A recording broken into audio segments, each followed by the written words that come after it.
भानु जी, संविधान बचाने की बात चल रही है, क्या लगता है आपको देश संविधान से नहीं चल रहा है क्या? नहीं, संविधान से अगर चल रहा होता तो मिशन सेव कॉन्स्टिट्यूशन की क्या जरूरत थी। अभी आपने देखा इस मीटिंग में सारे एडवोकेट्स थे, तो जब एडवोकेट्स मिशन सेव कॉन्स्टिट्यूशन की बात कर रहे हैं, इसका मतलब यह है कि परिस्थितियां देश में बहुत गंभीर हैं और जो वर्तमान सरकार है वो कहने के लिए संविधान के अनुसार चुनी गई सरकार है, संविधान के अनुसार चलाने की बात कर रही है, लेकिन संविधान के अनुसार नहीं चल रही।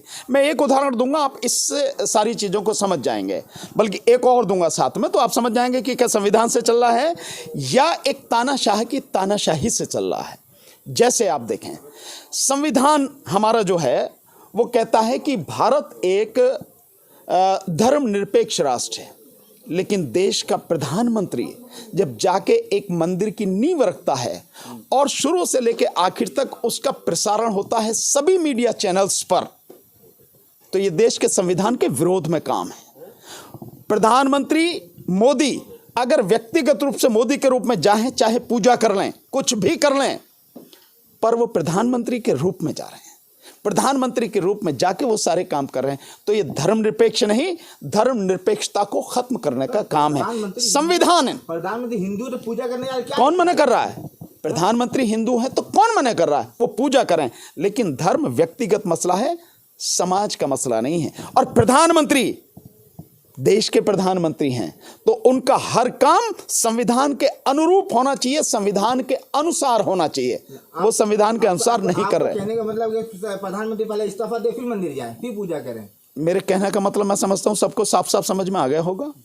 इसमें बताने की क्या बात है कि इस्तीफा दें या दें? वैसे भी उनको इस्तीफा देना पड़ेगा, नहीं देंगे तो उनसे सरकार मतलब सत्ता छीन ही ली जाएगी।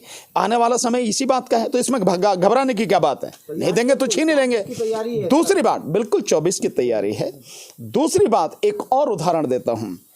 ये जो सारी चीजें हैं जो हो रही हैं देश में, कि एक समाज विशेष के प्रति जितनी घृणा फैलाई जा रही है, कौन है इसका जिम्मेदार? अभी 2 लोगों को जलाकर, जिंदा जलाकर मार दिया गया। आपने देखा राजस्थान और हरियाणा जिसमें वो हो रही है, और खुलेआम एक समाज विशेष के लोगों को, एक धर्म विशेष के लोगों को काट डालने की बातें हो रही है, और वो भी जंतर मंतर पर हो रही हैं, यानी संसद के करीब, प्रधानमंत्री के निवास के करीब, वो सारी चीजें। प्रधानमंत्री का एक शब्द आया कहीं? क्या ये संविधान के अनुसार प्रधानमंत्री की जिम्मेदारी नहीं है? इसके अलावा जो संसद में सारी चीजें हैं, सवाल पूछे जा रहे हैं, प्रधानमंत्री की जिम्मेदारी नहीं है कि उन सवालों के जवाब दे? दिया प्रधानमंत्री ने?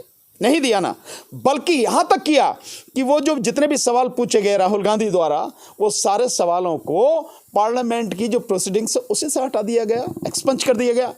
क्या अपने आप किया है? जो लोकसभा के अध्यक्ष हैं उन्होंने अपने आप किया है। किसके इशारे पर होता है? हर कोई जानता है किसके इशारे पर सारी चीजें हो रही, हर कोई समझता है। और आप देश में कृषि कानून लाते हैं, ऑर्डिनेंस आया था ना, ऑर्डिनेंस आया था, क्या मतलब किसी ने अपने आप कर लिया? निश्चित रूप से प्रधानमंत्री के कहने पर ऑर्डिनेंस लाया गया था कोरोना काल में कृषि कानूनों के संबंध में, और वो पूरी तरह से गैर संवैधानिक था। केंद्र को अधिकारी नहीं है, जो विषय थे वो विषय उसके राज्य के थे। संविधान का अनुच्छेद 246 इसी बात के लिए है। सारी चीजें सबको सामने, तो क्या संविधान के अनुसार चल रहा? नहीं चल रहा।